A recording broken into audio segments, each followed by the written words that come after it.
All right, so since the call got canceled, I'm going to do a little video, not too long, but just to talk about what I wanted to talk. So I've noticed that a lot of people are struggling with entries. So let's go check in today's EU. We were talking about that on the live trading session. So we had this mitigation here, and immediately people were getting involved into the first reaction. I think there's a mix of not properly understanding liquidity, or maybe it would be a little bit more on the FOMO side. So it's very important when it comes down to figuring out if you want to take an entry. First, you need to plant the field. What do I mean by planting the field? It's like basically you need to have the proper foundation to properly build the story of the day. So let's go on NASDAQ today. So we had NASDAQ today, was very, very, very straightforward. We saw this live, we discussed about it more, like basically literally 1 hour before the fulfillment of the move. So it's very simple. NASDAQ downwards, PA, structural expectation downwards. We had this IF boss. Why is this an IF boss? It's because it has failed to make a new low. Then with speed and momentum, it went higher, right? And then price, we don't know if there's an SMT until price revisits this zone and creates this SMT. The SMT now has a swift reaction, right? It's basically when you have an SMT, you want to have a reaction to confirm if it's an SMT. And now since we have the reaction, we confirm the stop loss here, right? Now price pushes higher and it comes back to this demand zone.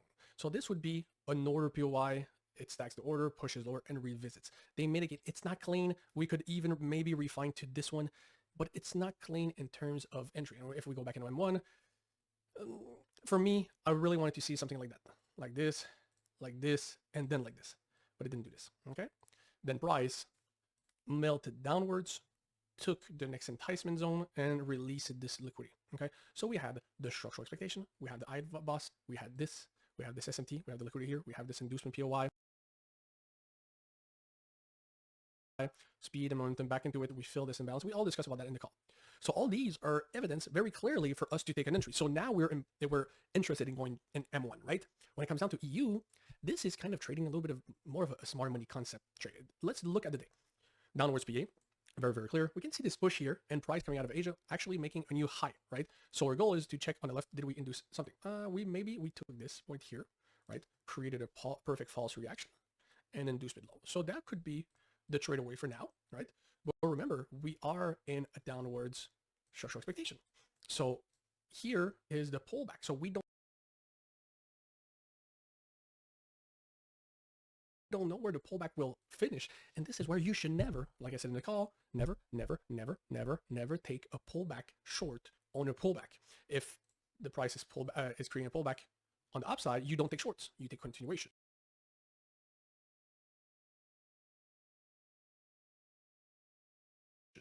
Same thing that if price is doing an impulse low, you take shorts, right?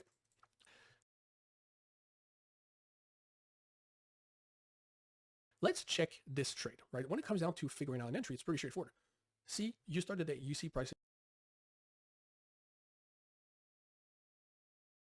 is pushing, speed and momentum, creating this structural shift. We have this Asia high false reaction here, false reaction, inducement high, then trade away.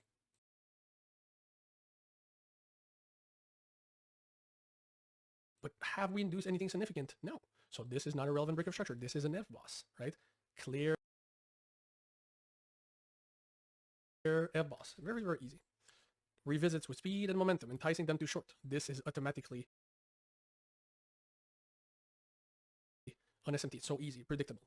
SMT here, right? Again, like I said in a live trading call, if this structure to the left would have been like a daily high or something, that could have been another story, right? That would have been potentially a relevant break of structure. But just because we have all this crap to take here, why would price just reverse from this point? It doesn't make any sense. We actually need to use our head when we do our analysis. Now, price has a reaction from this smart money trap, liquidity engineered. It comes back, it fills this imbalance into this enticement POI that created an F-boss and then trades away. So of course, if we use the reverse trading technique, the first target would be, like I said, this point, right? But it's a shit risk reward, but it gets you an idea. So there's no reason to take a short from here. The only short that I saw possible was price pushing higher here, coming back here with speed and momentum, and that was a proper entry. But unfortunately, that would have ended up being a break even. So when I'm saying that this would be the target, I'm not saying that there's no trade. I'm just saying you cannot take the trade immediately from this point. Even on the first POI, you cannot. There's not enough evidence. This is most likely just going to stuck you into a really bad mindset, really bad feeling. You're not going to feel comfortable because you're just going to be stuck into this like drawdown thing because you actually created it, this trade. What I like about the speed and momentum is we have this high, make this low. Now it goes fast, and now it makes this low, and you move this to break even, and then it takes you out, and you're done, right? It's okay to take a risk in entering here. Entering here is a little bit too soon, right? We need a little bit more evidence, okay? So when it comes down to figuring out when it's time to go in M1, you need to have clear evidence prior to taking a trade. Let me give you another example and a better one. So this is GU, okay, February 27th. So if we like look at structural expectation, we are bullish, right? Price comes and creates this structural shift. So most likely we could identify this as either a higher time frame FBOSS or the first switch to potentially do this, right? 100% possible. We don't know. The only thing we know is that since price is creating this sell side liquidity of the pullback, right? This is the pullback. We cannot look for buys until we have clear evidence that something is happening. See, we have an idea, sell side liquidity. So this, they're just selling, selling, selling, selling. We have this point, this point, this point, right? Now price with speed and momentum. You see it, speed and momentum. Same thing, same exact thing the Nasdaq. Same, look at this. Same exact thing the Nasdaq. Same freaking shit. Let's go here. See? It's exactly the same thing. Exactly the same thing. See? Right? But now, price, what we had here is that we engineered the liquidity so the inducement POI was in play. In this case, we didn't induce because this was a SMT reaction, right? This one, look how it came back, boom. So it's different, but the actual internal FBOSS is similar, right?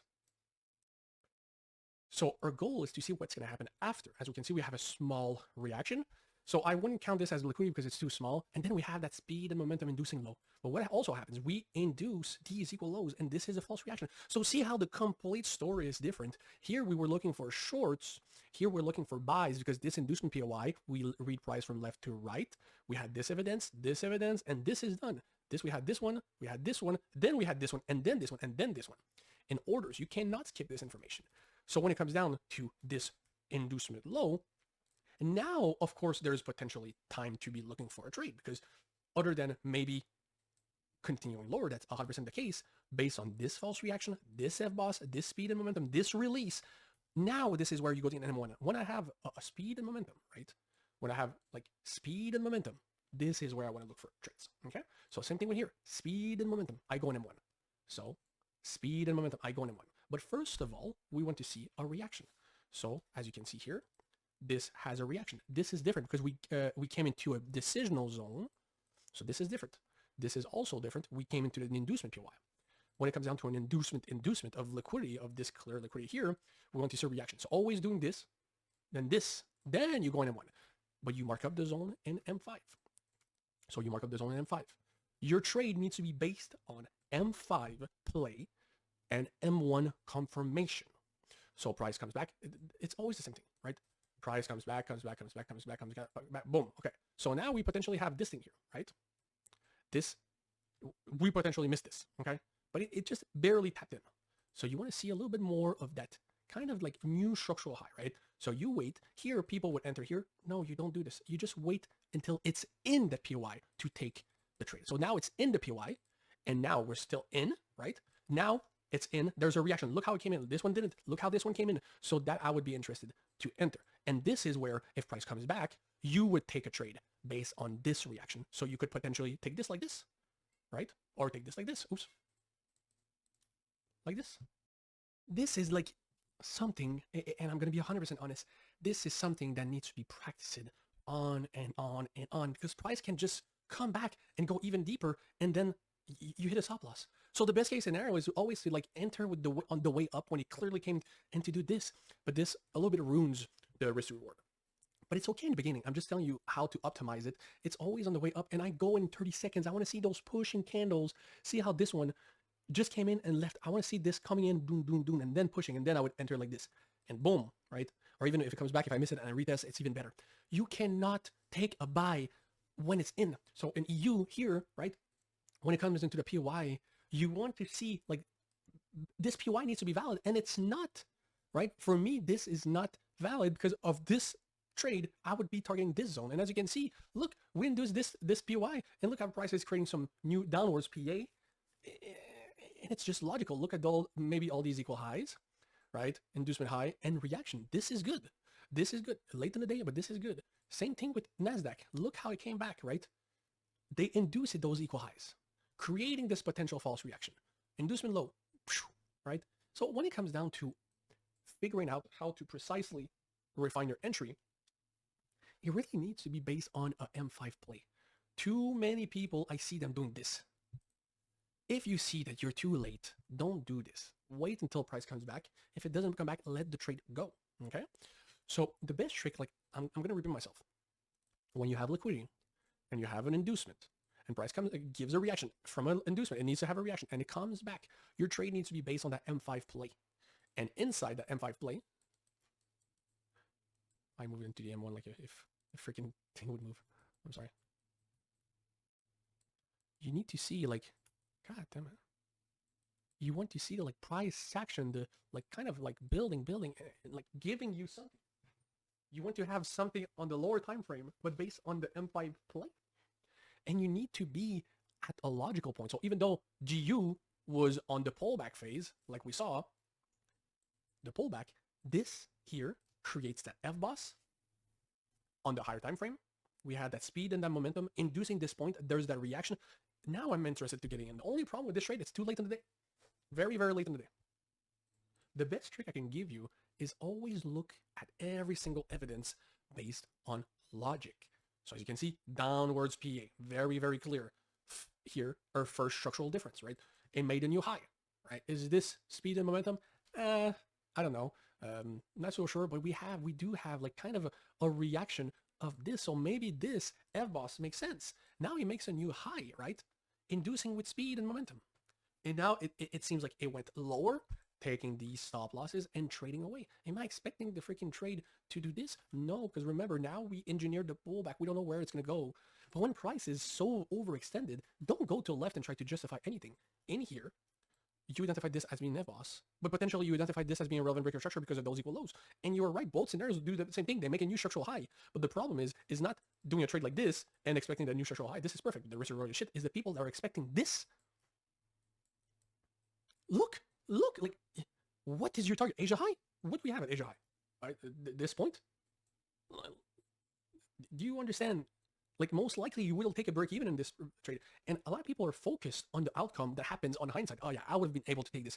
Example, if I would have identified this as being an inducement low, right? And this not being an FBOS, but being a relevant breaker structure because we're in the middle of no man's land. It's completely okay, but that would be a break even trade. And then I would have to switch my analysis. That's a lot of people that don't do this. You guys don't switch your analysis. You send in your markups without updating the chart. Now this becomes an FBOS. This becomes the enticement of those SMT. So this is liquidity solidification is even better. So see, now this information is better. Now it comes back in speed and momentum into it. Boom. Induces low, right? Inducing low. And now we trade away. And if we go on M1, same thing. Look, we monitor the POI on the M5 play. Price comes back into it, pushes higher, comes back. You have your entry, right? But this one is way different than GU because it's a 3-pip stop loss, right? So you don't have to refine this thing. You just take it on the way up, right? And see, 6 pips, 3.5, it's actually very good. But again, what would be your target? For me, my target would be this. We are intraday traders. I'm not looking to have a complete reversal in the play. And again, I do not care if the result is this. As a trader and as an intraday trader, I purely only trade based on intraday target and probable target. I don't want to be there all freaking weekend, pay $10,000 worth of fucking swap fees just to make, what, $20,000? The maths are wrong, but you get the idea. Trading is about being smart. It's about having probable setups and probable ideas. It's always simple. Like we identified this in the morning. We said this is not super relevant, but it becomes relevant when we have this reaction here. Boom, speed. Now it's logic, right? And what's the difference? It's a matter of patience. Do we have an entry here? Unfortunately, it's more of a advanced entry because you wouldn't probably wanted to enter it from here because of this here, and you would take this as a breaker structure, and you would most likely take a B here, a stop loss here, and it's part of the game, right? You got the proper idea. Price decide to go even higher. There's nothing you can do about it. For me, I would maybe even take a stop loss here, but I would not get in again. See? But when you go on M5, it makes total sense. We understood perfectly what was happening. But the problem is, did we actually were able to find an entry? No, and this is, I think, it's a lot of things that people don't want to accept, and now we're just attracted by this liquidity because it's this only structural push that made this thing here. I think a lot of people don't understand that understanding the PA and having an entry is two different things. So if we go on GU today, same thing, right? We had our equal highs, inducement high. Did we get an entry? No.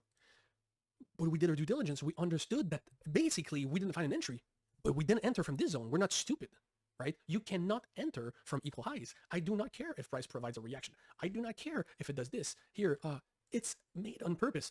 Sorry. And let's go on M1. Did we have an entry here? Nothing really confirmed. Price should have done at least this and come back. But if we're up for today, you can take the risk. But how can you know if it's this point or this point? This point or the other one or even the other one, right? Or how can you not know it's this one, right? And this is exactly what I'm saying. You guys confuse advanced entry and risky entry, right? It's very important. It's not because we have an inducement that we will have a trade. You can take a sell from here if you want when on the way down, but it's more riskier. That's not how you optimize your risk reward, because most likely price will go down and you will enter based on FOMO and your trade would be 0-4, right? As if you would have something a little bit more refined that made this thing and came back here and oops, my bad, came back here and you would have entered like this from this PY perfectly. Let me just put it back in orange. Perfectly. You would have easily double your risk reward. And I think as long as some of you guys do not understand, like the way we traded today, we didn't take this trade, I didn't take no trade, but the way we traded today is basically what I expect you guys to do every single day. You need to do your analysis prior to taking an entry. And if there's no entry, you do not enter. I feel like some of you guys see an inducement and like, there's an entry. I need to take an entry. No, I'm gonna miss. No. If there's no clean entry, you don't take it. You want to see speed and momentum. You want to see liquidity being taken. You want to see liquidity being engineered. Because you see here, we see this FBOSS, we see this, we see this SMT, perfect, right? This SMT, it has the liquidity here, perfect, very, very perfect. But now, have you seen how they induce with speed and momentum this SMT? And if you would tunnel vision only this and ignore what's on the left, you would see this, this is, it induces SMT, so I'm taking the shorts here, right? Based on the speed and momentum, it's perfect. It's perfect. If you see this intraday play only, you don't look at the left, it's perfect. But this needs to be a break even. But imagine if you take a stop loss here, you're completely delusional because you haven't properly done your M1, M2, and 3 for sure. But if example, there's no that speed and momentum and this shitty PA, okay? This is what the left is used for. Look at this POI. Sorry, I need to drink. I talked too much away. Look at this POI, providing a false reaction. Hasn't made a significant low. No. So I think it's safe to say that finding a proper entry needs to always be on the way down or on the way up. So when you enter the trade, you want to enter when it's on the way down. So like this. If you want to optimize the risk reward, you do this like this. It's not safe. It's better. Do not enter when price goes into the PY. Never, never, never, never, never, never. And now you have this. Same thing. You want to enter on the way up. On the way up, right? So when it comes down to finding an entry, taking the actual entry, it's just so easy. It's just the final step. You need to do your due diligence before. What is your entry base out of? Is this a proper SMT reaction with speed and momentum into a POI? This inducement POI that actually was engineered by this IFBOSS, right? This makes total sense. It's just unfortunate that I didn't have any proper entry, right? And taking this like this is kind of a risk because you don't know if price will come back. And like taking this, it's kind of a, let me just put it back, it's kind of a risk. And like, I don't know. I really prefer when it's higher like this. Makes total sense. Still in the demand zone and the supply zone, it's better. So it's safe to say that a lot of you guys are getting involved into entries way too fast. Like, what's the rush, right? We saw it early that NASDAQ was the best one. Yet I had people buying EU, shorting EU, buying GU, doing all that crap. And like nobody was looking at NASDAQ. That was the cleanest one. And it was the more simple one. And it's just a matter of like, and I know that some people see the speed and momentum. They know for a fact that price has done a new push. So now we're in the pullback phase, and yet they're trying to, I'm sure, I can bet $1,000 that I had people shorting from here, or from here, or from here. And they don't listen that we are now in the pullback phase. You cannot enter until intraday liquidity is taken. Oh, now price does this new high. So is this becoming internal, and now the actual leg is still this, and now maybe we'll do this? It's possible. We do not know. This is why you need to position yourself with the market and not against it. Forget what you've learned in your previous community. Forget those ninja trades. They're stupid, they're shit, and most of these traders trading, they probably take like 20 stop losses in a day to end up taking one good 20R and like, yeah, I'm a good trader. No, you're break even. It's not good. Even if you're in profit, it's not good. See, we have this here. We have price. It's actually now reacting to this, maybe this inducement. We go in M1. Would I be entering here? No. What am I basing my trade out of? Nothing. Oh yeah, but this imbalance. No. We wait until price goes a reaction and there's more development to then enter shorts. If we would have had here a beautiful like structure that made this new low and like this, boom, then we could have maybe have this POI. This could have been another story. Do you think I care that price goes into my direction that goes short from here? I do not care because there's not enough evidence to take the short. If there was, with the structure I told you on the left, and this would be like a POI, then this could have been juicy, and then I would have entered on the way down. But look at this. We'll see the trade play. We'll see the PA. So let's put an alert. And I'll bet you it goes higher. And if it doesn't, it's just part of the game. But based on this, based on what I see, based on the speed and momentum pushing higher, based on the counter confluence of that breaking retest, I do not expect price to go lower. If it does, we don't care because we haven't taken the trade. There's a kind of a short time, there's a sort of ego in trading that a lot of people want to be right. Do you think I care about being right? No. What I care is I want to see blue in my MT4. I don't care about being right. I care about having an edge. And figuring out where price will reverse is not being a trader. It's actually being a gambler. Because tell me, other than this retest of this POI and this inducement of those equal highs, what is the reason why price would reverse on this point? You don't have nothing to base this evidence. So it's either luck or just like kind of an unfortunate situation. Because for me, there's nothing. And I see a lot of people, took shorts here. Then I gave a reaction. And nice, you took a short, you were like 5 pips into profit, and then you tell me I took partials, and then you break even. Like, what are these mini trades? Are we looking to find highly confirmed setups, or we're just trying to be able to afford a fucking pack of Skittles? We're trying to be traders, and being a trader is being able to understand when there's a setup or no. And I understand this doesn't look cool, but and this is not what you have seen online. Maybe based on some of the trades also I've done, you have been impressed.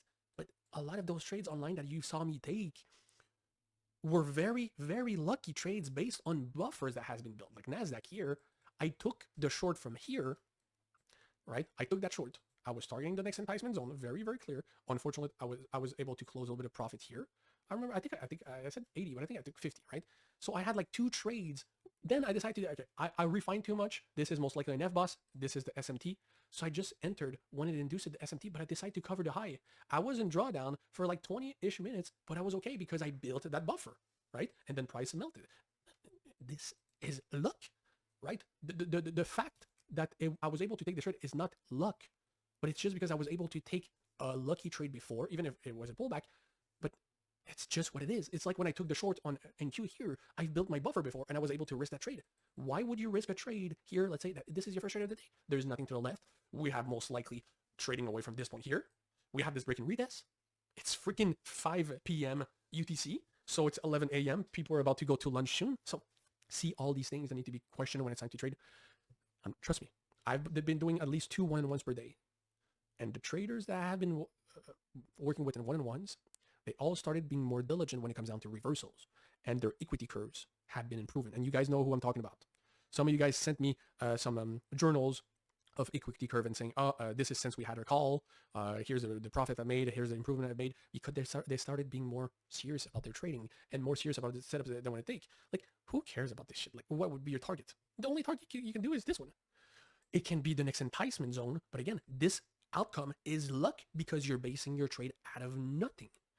If this trade would have induced it high, no break in retest, and trade would have done something like that, creating this internal break at least, give you evidence of that reversal. Now this would have been nice.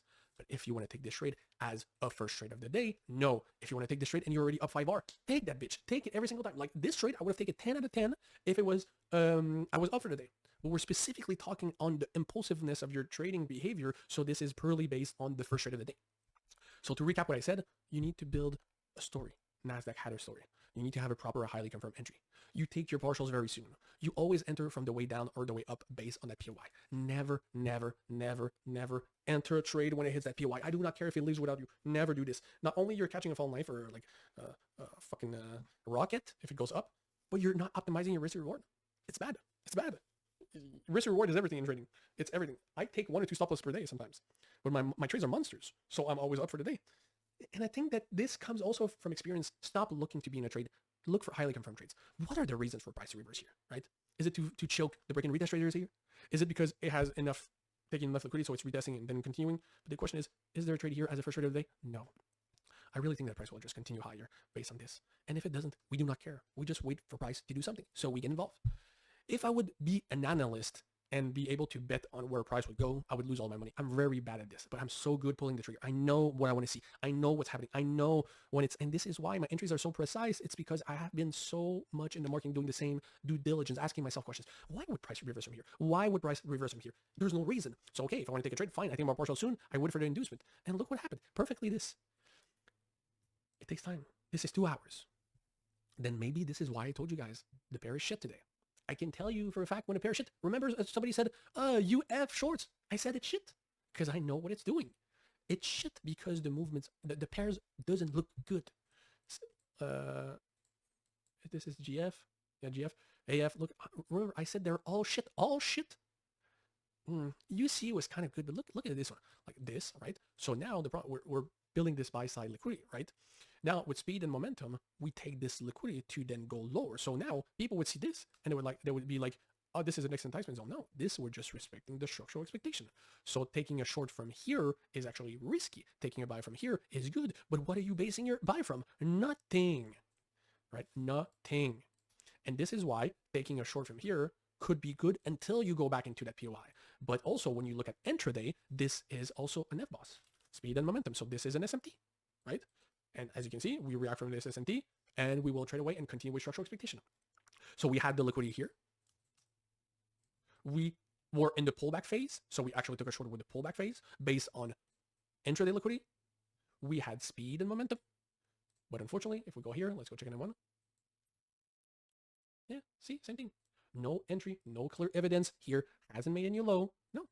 So when price would have made a new low, I would have waited until it comes back here again as a first trade of the day. And no, you can take the short, but this is very lucky because you do not know. Like imagine if price does this and you would want to enter here, stop loss, right? And I think a lot of you guys are, it reminds some of these behaviors when I say this. A lot of you guys do this and it's okay. It's completely okay. Accept what the price does. It's not because the price melts from a POI and you have that hindsight mindset. I would have entered here in live. Yes, but based on what? Only this inducement high of those equal highs. Then why didn't you enter here? Why when price left here? Why didn't you enter from this point here? This clean imbalance. See, it's important to be honest with ourselves. Is taking risky trades, taking lucky trades, and taking highly confirmed trades. It's 3 different things. So choose your poison. Choose whatever you want to do. I'm just giving you my tips when it comes to entries. Too many people are entering too fast. Trust me, remove those shit trades, you're in profit. I bet you. Okay? So I hope you guys enjoyed this video. If there's anything, you'll let me know. And please take your time. Trading takes thousands of hours of experience and thousands of hours of practice. Don't expect to be doing stuff in 6 months that took me years to achieve. All right? Catch you all in Discord. Peace.